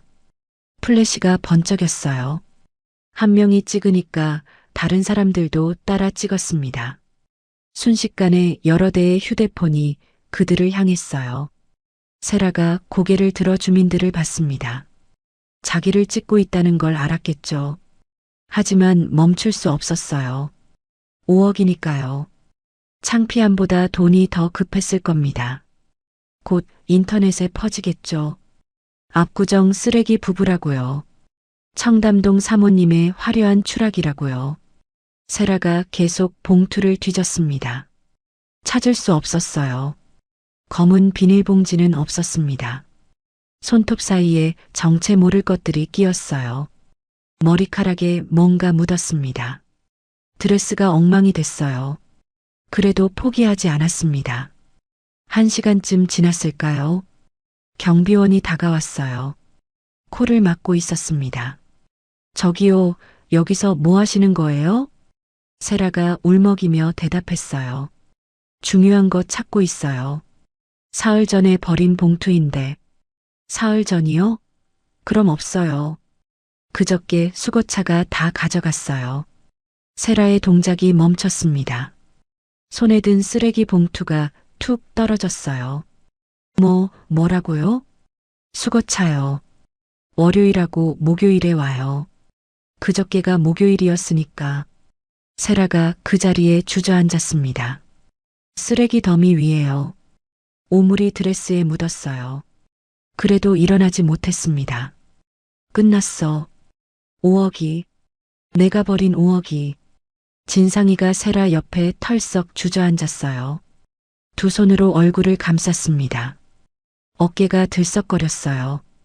울고 있는 건지 웃고 있는 건지 알 수 없었습니다. 아마 둘 다였겠죠. 저는 화면을 끄고 서재로 걸어갔습니다.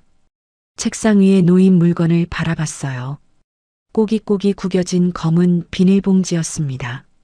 며칠 전 밤에 회수해온 바로 그 봉지요. 사실 그날 밤 저는 비서를 시켜 쓰레기통에서 봉지를 회수해뒀어요. 세라가 버리자마자요. 며느리가 현관문을 닫고 들어가는 걸 확인하고 바로 연락했습니다. 빌딩 경비원 출신이라 아파트 드나들기는 어렵지 않았죠. 쓰레기통에서 제 봉지만 쏙 빼왔어요. 30분도 안 걸렸습니다. 그러니까 세라가 아무리 쓰레기장을 뒤져도 나올 리가 없었어요. 처음부터 거기 없었으니까요. 봉지를 열어 안을 확인했어요. 5억짜리 무기명 채권이 그대로 있었습니다. 축축해지긴 했지만 멀쩡했어요. 쓰레기 냄새가 좀 배었지만 돈의 가치는 변하지 않았죠. 법인 인감증명서도 무사했습니다. 그리고 바닥에는 제 빨간 내복이 있었어요. 내복을 꺼내 펼쳐봤습니다. 세라가 대충 던진 탓에 구겨져 있었어요. 하지만 50년 된 천은 질겼습니다. 찢어지지 않았어요. 저는 내복을 가슴에 안았습니다. 코끝이 시큰해졌어요. 이 내복처럼 나도 질기게 살아왔어. 아무도 날 꺾지 못했어. 그런데 내 자식한테 이런 취급을 당하다니. 눈물이 한 방울 떨어졌습니다. 그게 마지막 눈물이었어요. 다시는 저 사람들 때문에 울지 않겠다고 다짐했습니다. 채권을 서랍에 넣으며 중얼거렸어요. 돈은 주인을 알아보는 법이지.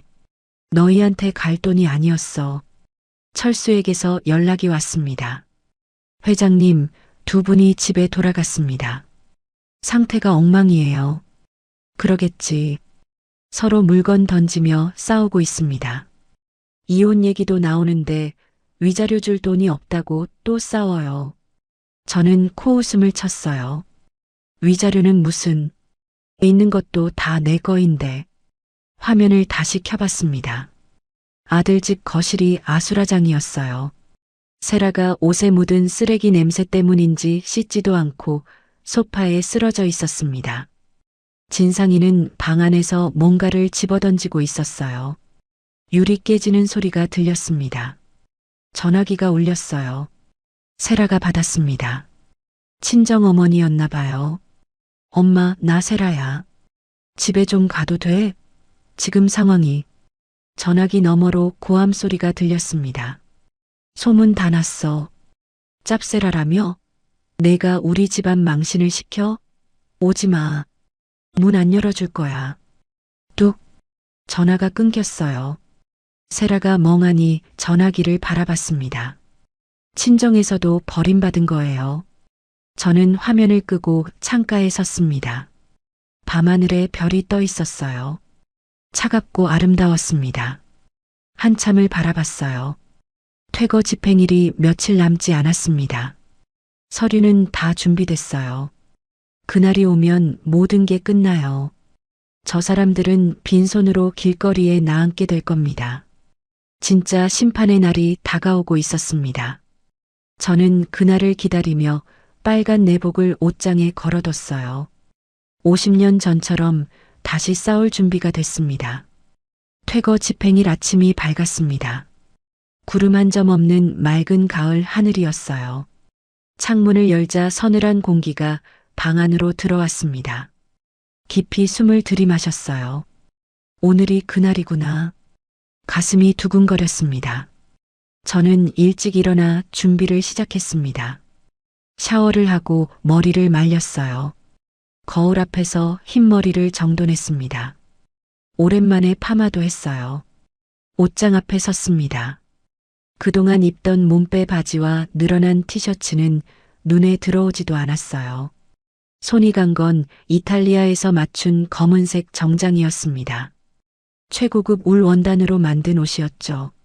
10년 전 큰 계약을 성사시키고 자축하며 산 건데 한 번도 안 입고 옷장에 걸어만 뒀어요. 오늘 처음 꺼냈습니다. 정장을 입으니 몸이 달라지는 기분이었어요. 어깨가 딱 맞았습니다. 허리 라인도 살아났어요. 거울 앞에 섰습니다. 허리를 꼿꼿이 세우고 어깨를 펴니 완전히 다른 사람 같았어요. 동네 폐지 줍던 할머니는 온데간데 없었습니다. 손목에는 다이아몬드 시계를 찼어요. 2천만 원짜리였죠. 손가락에는 루비 반지를 꼈습니다. 화장대 앞에 앉아 파운데이션을 바르고 입술에 빨간 립스틱을 발랐어요. 진한 빨강이었습니다. 오랜만에 하는 화장이라 손이 조금 떨렸지만 마무리는 완벽했어요. 거울 속 제 모습을 봤습니다. 더 이상 동네 폐지 줍는 할머니가 아니었어요. 수백억 자산가 김말자가 거기 서 있었습니다. 눈빛이 날카롭게 빛났어요. 입꼬리가 살짝 올라갔습니다. 오늘로 모든 게 끝나요. 그 생각을 하니 가슴이 후련했습니다. 10년 묵은 체증이 내려가는 기분이었어요. 철수에게서 연락이 왔습니다. 집행관들이 출발했다고요. 저도 차에 올랐어요. 검은색 마이바흐가 압구정을 향해 달렸습니다. 뒤따르는 차량이 2대 더 있었어요. 제 법무팀 직원들이 탄 차였죠. 아파트 단지에 도착했습니다. 정문을 지나 15층 건물 앞에 섰어요. 이미 법원 집행관들과 이삿짐 센터 직원들이 와 있었습니다. 경찰차도 한 대 대기하고 있었어요. 혹시 모를 상황에 대비한 거였죠. 저는 차 안에서 지켜봤습니다. 집행관이 초인종을 눌렀어요. 잠시 후 문이 열렸습니다. 진상이가 얼굴을 내밀었어요. 수염이 덥수룩하게 자라 있었습니다. 눈 밑에는 다크서클이 짙었어요. 며칠 동안 제대로 못 잔 게 분명했죠. 뭐야? 당신들 누구야? 법원 집행관입니다. 재소전 화해조서에 의한 강제 퇴거 집행 나왔습니다. 진상이의 얼굴이 새하얗게 질렸습니다. 뒤에서 세라의 비명소리가 들렸어요. 싫어. 못 나가. 여긴 우리 집이야. 세라가 현관으로 뛰어나왔습니다. 머리가 헝클어져 있었고 옷은 며칠째 안 갈아입은 것 같았어요. 얼굴은 부어 있었고 눈은 충혈되어 있었습니다. 나가세요. 법적 절차에 따른 집행입니다. 집행관이 단호하게 말했어요. 이삿짐 센터 직원들이 안으로 들어가기 시작했습니다. 가구를 드러내고 물건을 박스에 담았어요. 현관문에 빨간 딱지가 붙었습니다. 세라가 바닥에 드러 누웠어요. 2 팔을 벌리고 버텼습니다. 못 나가. 죽어도 못 나가. 경찰이 다가가 세라를 일으켜 세웠어요. 세라가 발버둥을 쳤지만 소용없었습니다. 진상이도 집행관 앞에서 무릎을 꿇었어요. 제발요, 며칠만 시간을 주세요. 돈을 구해볼게요. 이미 기한이 지났습니다. 오늘 나가셔야 합니다. 저는 그 모습을 보고 있다가 차 문을 열었습니다. 구두굽이 바닥에 닿았어요. 똑똑똑 발소리를 내며 걸어갔습니다. 주민들이 구경하러 나와 있었어요. 웅성거리는 소리가 들렸습니다. 저 사람 누구야? 세단 행렬 봐. 대단한 사람인가 봐. 저 할머니 어디서 봤는데. 저는 선글라스를 쓴 채 천천히 걸어갔습니다. 철수가 옆에서 따라왔어요. 현관 앞에 도착하니 진상이와 세라가 저를 봤습니다. 처음에는 못 알아봤어요. 당연하죠. 그들이 아는 어머니는 몸빼 바지에 고무신 신은 촌스러운 노인이었으니까요. 지금 제 모습은 그때와 완전히 달랐습니다. 그런데 세라가 먼저 알아챘어요. 눈이 휘둥그레졌습니다. 시어머니? 그 말에 진상이도 저를 뚫어지게 쳐다봤어요. 입이 벌어졌습니다. 2 사람이 저한테 달려왔어요. 무릎을 꿇고 바닥에 엎드렸습니다. 제 구두를 붙잡았어요. 엄마, 잘못했어요. 제발 한 번만 봐주세요. 진상이가 울부짖었습니다. 세라도 제 바짓단을 잡고 매달렸어요. 어머님, 저희가 눈이 삐었었어요. 제가 잘못했어요. 평생 종처럼 모실게요. 제발이요. 저는 아무 말 없이 그들을 내려다봤습니다. 며칠 전만 해도 소금을 뿌리며 나를 쫓아내던 여자가 지금 내 발에 매달려 있었어요. 어머니가 창피하다고 숨어버리던 아들이 바닥에 엎드려 있었고요. 세라가 고개를 들어 저를 올려다봤습니다. 어머님, 그 5억 다시 주시면 안 될까요? 저희 살려주세요. 그 말을 듣는 순간 가슴 속에서 뭔가 차갑게 식어버렸습니다. 끝까지 돈 타령이구나. 진심으로 반성하는 게 아니라 돈이 필요해서 빌고 있는 거구나. 저는 선글라스를 벗었습니다. 세라의 눈을 똑바로 쳐다봤어요. 평생 모셔? 냄새나는 노인네라며? 이제 내 돈 냄새는 향기롭더냐? 세라의 얼굴이 굳어졌습니다. 할 말을 잃은 거예요. 진상이가 제 손을 잡았습니다. 엄마, 나 핏줄이잖아. 세상에 하나뿐인 아들이잖아.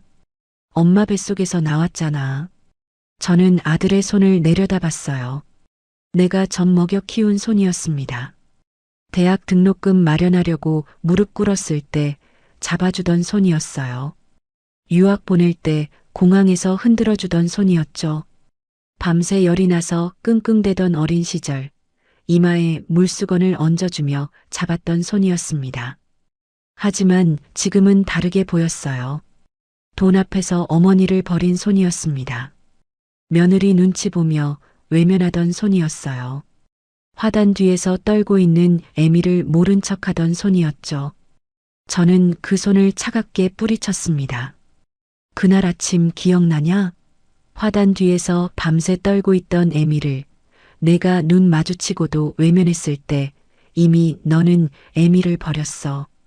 거지 할머니 쫓아내라고 경비원한테 소리치던 내 마누라도 봤다.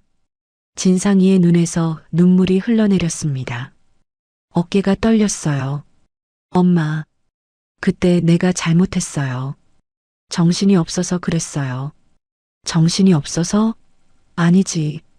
부끄러워서 그랬지. 친구들한테 내 어머니가 거지 같다고 보이기 싫어서 그랬지. 진상이가 고개를 떨궜습니다. 반박할 수 없었던 거예요. 사실이니까요. 자식이 부모를 버렸는데 부모라고 자식을 못 버릴까? 오늘부로 나는 내 애미가 아니다. 저는 돌아서서 집행관에게 말했습니다. 계속하세요. 쓰레기 하나 남기지 말고 다 치우세요. 집행관이 고개를 끄덕였습니다.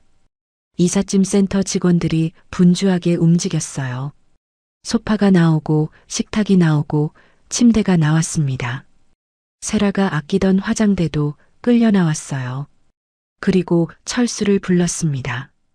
저 안에 있는 가전제품, 가구 다 법인 카드로 산 거지? 네, 회장님. 구매 내역 다 있습니다. 그럼 회사 자산이네. 다 압류해. 철수가 고개를 끄덕이고 집행관에게 서류를 건넸습니다. 냉장고, 텔레비전, 소파, 침대까지 전부 빨간 딱지가 붙었어요. 세라가 비명을 질렀습니다. 그것까지 가져가면 우리 뭘로 살아요? 저는 뒤돌아보지 않고 대답했어요. 거기 널브러진 짝퉁 가방하고 속옷은 네 거니까 가져가라. 그것만 챙겨서 나가. 세라의 얼굴이 일그러졌습니다. 이를 악물고 저를 노려봤어요. 그리고 소리쳤습니다. 나쁜 년, 돈밖에 모르는 악마. 그 돈 다 싸질머지고 지옥이나 가라. 저는 멈춰서서 뒤를 돌아봤습니다. 세라의 눈을 똑바로 쳐다봤어요. 세라가 움찔했습니다. 그래, 싸질머지고 갈 순 없지. 그래서 다 사회에 환원하고 갈 거다. 너희한테 줄 돈은 한 푼도 없어. 세라의 입이 벌어졌습니다. 더 이상 할 말이 없었던 거예요. 본색을 드러내봤자 소용없다는 걸 알았겠죠. 저는 다시 돌아서서 차를 향해 걸어갔습니다. 뒤에서 아들의 울음소리가 들렸어요. 세라의 비명도 들렸습니다. 하지만 뒤돌아보지 않았어요. 차에 올라 문을 닫았습니다. 백미러로 뒤를 봤어요. 이삿짐 트럭도 없이 길바닥에 나앉은 아들 부부가 보였습니다. 쓰레기 봉투 몇 개와 옷까지만 달랑 들고 있었어요. 주민들이 둘러싸고 수군거리고 있었죠. 누군가 휴대폰으로 촬영하는 것도 보였습니다. 차가 출발했습니다. 아파트 단지가 점점 멀어졌어요. 15층 창문이 작아지고 단지 전체가 작아지고 결국 보이지 않게 됐습니다. 저는 창밖을 바라봤습니다. 파란 하늘이 눈부셨어요. 한강이 햇빛에 반짝였습니다. 세상이 이렇게 아름다웠나 싶었어요. 이상하게도 눈물이 나지 않았습니다. 가슴이 뻥 뚫린 기분이었어요. 10년 동안 짓눌렸던 무언가가 사라진 느낌이었습니다. 어깨가 가벼워졌어요. 숨이 깊이 들어왔습니다. 철수가 조심스럽게 물었어요. 회장님, 괜찮으십니까? 저는 고개를 끄덕였습니다. 괜찮아. 아주 괜찮아. 이렇게 속 시원한 건 처음이야. 창문을 열었어요. 가을바람이 얼굴을 스쳤습니다. 머리카락이 흩날렸어요. 시원했습니다. 이제 진짜 내 인생을 살 거야. 누구의 엄마도 아닌, 누구의 시어머니도 아닌, 그냥 긴 말자로. 50년 동안 자식한테 쏟아부은 인생을 이제 나한테 쓸 거야. 입꼬리가 올라갔습니다. 진짜 웃음이 나왔어요. 해방이었습니다. 1년이 흘렀습니다. 2027년 겨울, 서울에 첫눈이 내렸어요. 저는 창밖으로 하얗게 쌓이는 눈을 바라봤습니다. 펜트하우스 유리창 너머로 도시 전체가 눈에 덮여가고 있었어요. 아름다웠습니다. 지난 1년 동안 많은 일이 있었어요. 저는 JM 복지재단을 설립했습니다. 미혼모와 독거노인을 위한 주거 지원 사업이었죠. 첫 출자금으로 500억 원을 기부했어요. 주변에서 다들 놀랐습니다. 그 돈이면 편하게 살다 갈 수 있는데 왜 그러냐고요. 뉴스에도 나왔습니다. 무명의 자산가가 거액을 쾌척했다고요. 기자들이 몰려왔어요. 인터뷰 요청이 쏟아졌습니다. 저는 처음에는 거절했지만 나중에는 몇 번 응했어요. 재단을 알리는 게 중요하니까요. 사람들이 왜 그렇게 많이 기부하냐고 물었어요. 저는 대답했습니다. 혼자 힘으로 아이 키우는 게 얼마나 힘든지 알기 때문이라고요. 아무도 도와주지 않을 때 얼마나 막막한지 알기 때문이라고요. 추운 겨울밤 갈 곳 없이 떠는 게 어떤 기분인지 알기 때문이라고요. 제가 그랬으니까요. 50년 전에요. 남편 잃고 갓난쟁이 없고 시장 바닥을 기었을 때요. 재단 이사장 취임식이 있던 날 저는 빨간 정장을 입었습니다. 단상 위에서 기자들을 바라봤어요. 플래시가 터지고 질문이 쏟아졌습니다. 저는 당당하게 답했어요. 더듬거리지 않았습니다. 50년 사업하며 다져진 내공이었죠. 취임사 마지막에 이렇게 말했어요. 껍데기만 보고 사람을 판단하지 마세요. 허름한 옷 입은 사람이 수백억 자산가일 수도 있고 명품으로 치장한 사람이 빚더미에 앉아 있을 수도 있습니다. 사람의 가치는 겉모습이 아니라 행동으로 드러나는 겁니다. 박수가 쏟아졌어요. 존경받는 노후를 보내고 있었습니다. 철수에게서 가끔 아들 부부 소식이 들려왔어요. 들을 필요 없다고 했지만 그래도 귀에 들어왔습니다. 퇴거당한 뒤 두 사람은 얼마 버티지 못했다고 해요. 처음에는 모텔을 전전했답니다. 그러다 돈이 떨어지니까 서로 내 탓이라며 싸웠다고요. 서로 빚을 떠넘기다 3개월 만에 합의 이혼을 했습니다. 위자료를 줄 돈이 없으니 서류에 도장만 찍고 헤어졌다고요. 10년 결혼 생활의 끝이 그거였어요. 세라는 사기 혐의로 고소당했어요. 친구들한테 급하다며 돈 빌린다고 꾸고는 갚지 않았다나요. 한두 명이 아니라 여럿이었답니다. 경찰 조사를 받다가 잠적했어요. 어디로 갔는지 아무도 몰랐습니다. 청담동 사모님은 그렇게 사라졌어요. 진상이는요. 사채 빚에 시달렸다고 합니다. 제가 끊어준 자금줄이 막히니까 여기저기서 독촉이 쏟아졌겠죠. 회사는 문을 닫았고 집도 없고 차도 없으니 막노동판을 전전했다고 해요.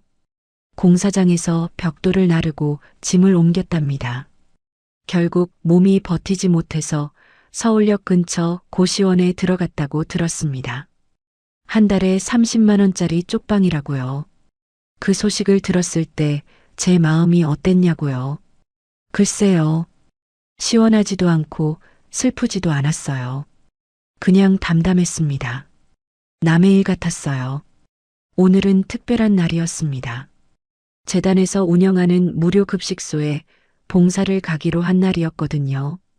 서울역 근처에 있는 곳이었어요. 노숙인들과 어려운 분들에게 따뜻한 밥 한 끼를 제공하는 곳이죠. 저는 앞치마를 두르고 국솥 앞에 섰습니다. 커다란 국자로 된장국을 퍼서 그릇에 담았어요. 줄이 길었습니다. 점심시간이라 사람들이 많이 왔거든요. 감사합니다. 맛있게 드세요. 한 명 한 명에게 국을 퍼주며 인사를 나눴습니다. 헝클어진 머리에 때 묻은 옷을 입은 분들이 대부분이었어요. 하지만 저는 그분들을 함부로 대하지 않았습니다. 50년 전 제 모습이 떠올랐거든요. 남대문 시장에서 리어카 끌던 시절, 저도 저랬으니까요. 1시간쯤 지났을까요? 줄이 점점 짧아지고 있었어요.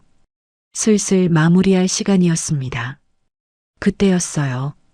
줄 끝에 서 있는 한 남자가 눈에 들어왔습니다. 꾀재재한 검은 패딩을 입고 있었어요. 고개를 푹 숙이고 있어서 얼굴이 잘 안 보였습니다. 하지만 뭔가 익숙한 느낌이 들었어요. 그가 제 앞까지 왔습니다.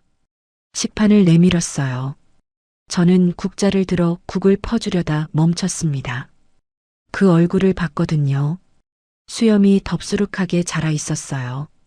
광대뼈가 튀어나올 만큼 볼이 꺼져 있었습니다. 눈 밑에는 짙은 그늘이 졌어요. 하지만 그 눈은요. 그 눈은 제가 잘 아는 눈이었습니다. 진상이었어요. 제 아들이요. 진상이도 저를 알아봤습니다. 식판을 든 손이 덜덜 떨렸어요. 얼굴이 새하얗게 질렸습니다. 입술이 파르르 떨렸어요. 말이 나오지 않는 모양이었어요. 목이 메인 것 같았습니다. 저도 잠시 멈칫했어요. 국자가 허공에서 멈췄습니다. 1년 만에 보는 아들이었어요. 그 사이에 이렇게 변해 있었습니다. 형체를 알아볼 수 없을 만큼 망가져 있었어요. 1년 전만 해도 벤츠를 몰고 양복을 입던 사람이었습니다. 압구정 아파트에서 샴페인을 마시던 사람이었어요. 지금은 무료 급식소에서 밥을 얻어먹는 신세가 됐습니다. 인생이 이렇게 바뀔 수 있구나 싶었어요. 주변이 조용해졌습니다. 다른 봉사자들이 저희를 쳐다봤어요. 뭔가 심상치 않은 분위기를 눈치챈 거죠. 줄 뒤에 있던 사람들도 웅성거렸습니다. 저는 잠시 생각했습니다. 여기서 뭐라고 해야 하나? 아들아 하고 부를까? 아니면 모른 척 할까? 결국 저는 아무 말도 하지 않았어요. 그냥 국자를 들어 국을 가득 퍼서 진상이의 식판에 담았습니다. 듬뿍이요. 건더기도 많이 넣어줬어요. 따뜻할 때 드세요. 타인에게 하듯 말했습니다. 목소리가 떨리지 않았어요. 진상이의 눈에서 눈물이 뚝뚝 떨어졌습니다. 국그릇 안으로 떨어졌어요. 눈물이 국물에 섞였습니다. 엄마. 진상이의 목소리가 갈라졌어요. 어깨가 들썩거렸습니다. 울음을 참으려는 것 같았지만 소용없었어요. 결국 소리 없이 훌쩍이기 시작했습니다. 저는 다음 사람에게 국을 퍼줬어요. 진상이는 멍하니 서 있다가 천천히 줄에서 빠져나갔습니다. 잠시 후 고개를 돌려봤어요. 진상이가 구석자리에 앉아 밥을 먹고 있었습니다. 아니, 먹는 게 아니었어요. 숟가락을 든 채로 멍하니 벽을 바라보고 있었습니다. 벽에는 현수막이 걸려 있었어요. 후원 JM 복지재단 이사장 김말자. 제 이름이 크게 적혀 있었습니다. 옆에는 제 사진도 있었어요. 진상이가 그걸 보고 있었습니다. 어깨가 다시 들썩거렸어요. 손으로 얼굴을 감싸고 소리 없이 울었습니다. 오열이었어요. 뒤늦은 후회와 참회가 느껴졌습니다. 저는 고개를 돌렸어요. 더 이상 보지 않았습니다. 봉사가 끝나고 급식소를 나왔어요. 차에 올라 눈을 감았습니다. 깊이 숨을 들이마셨어요. 슬프지 않았습니다. 신기하게도요. 1년 전이었으면 가슴이 찢어졌을 거예요. 하지만 지금은 달랐어요. 마음이 평온했습니다. 철수가 조심스럽게 물었어요. 회장님, 아드님이셨죠? 저는 고개를 끄덕였습니다. 이제 바닥을 쳤으니 제 힘으로 올라오겠지. 그게 진짜 사는 거야. 누가 도와줘서 일어나는 게 아니라 제 발로 일어나야 해. 철수가 아무 말 없이 고개를 끄덕였어요. 집에 돌아와서 서재에 들어갔습니다. 서랍을 열었어요. 1년 전 회수했던 5억짜리 무기명 채권이 들어 있었습니다.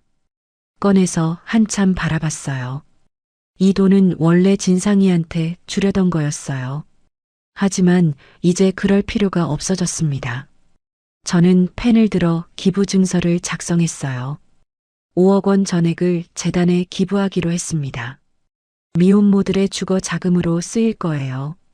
도장을 꾹 찍었습니다. 이게 이 돈의 올바른 쓰임이야. 나를 버린 자식한테 갈 돈이 아니라 진짜 필요한 사람한테 가는 거지. 창가에 섰어요. 한강이 보였습니다. 눈이 계속 내리고 있었어요. 강물 위로 눈송이가 떨어져 사라졌습니다. 저는 혼잣말을 했어요. 내 인생의 봄은 74살에 왔다. 누구의 엄마도 아닌 그냥 김말자로 사는 지금이 가장 눈부시다. 전화벨이 울렸습니다. 재단 직원이었어요. 내일 미혼모 센터 준공식에 참석해달라는 연락이었습니다. 저는 웃으며 대답했어요. 알았어. 갈게. 전화를 끊고 옷장을 열었습니다. 내일 뭘 입을까 고민했어요. 눈에 들어온 건 빨간색 코트였습니다. 올해 새로 산 거였어요. 이탈리아 브랜드로 맞춘 최고급 캐시미어 코트였죠. 빨간색. 50년 전 저를 지켜줬던 빨간 내복의 색이었습니다. 그때 그 내복은 추위를 막아주던 생존의 상징이었어요. 누더기 같았지만 제 전부였죠. 이제 그 빨간색은 초라함의 상징이 아니라 당당함의 상징이 됐습니다. 저는 코트를 꺼내 들고 웃었습니다. 거울에 비춰봤어요. 잘 어울렸습니다. 내일도 모레도 그 다음 날도 저는 김말자로 살 거예요. 누구의 눈치도 보지 않고 누구한테 무시당하지도 않고 내가 원하는 대로 살 거예요. 여행도 가고 맛있는 것도 먹고 좋은 사람들과 웃으며 살 거예요. 그게 제가 50년 동안 바라던 삶이었거든요. 자식한테 전부 쏟아붓느라 미뤄왔던 삶이요. 창밖에 눈이 점점 굵어졌습니다. 세상이 하얗게 덮여갔어요. 모든 더러운 것들이 눈 아래 묻히는 것 같았습니다. 새로운 시작 같았어요. 비 온 뒤에 땅이 굳는다고 했어요. 제 인생도 그랬습니다. 평생 비를 맞았지만 이제야 땅이 단단해졌어요. 아무도 저를 흔들 수 없습니다. 저는 창문에 손을 대고 미소 지었습니다. 차가운 유리 너머로 눈송이가 춤추듯 내렸어요. 세상이 참 고요했습니다. 이제 진짜 행복합니다. 74살에 찾은 행복이에요. 오늘의 사연 어떠셨나요? 사연이 마음에 닿았다면 더 좋은 사연으로 찾아뵐 수 있도록 구독과 좋아요를 눌러주세요. 그리고 사연의 주인공을 위한 따뜻한 말씀도 댓글로 부탁드립니다. 여러분의 오늘을 응원합니다. 인생 소풍이었습니다.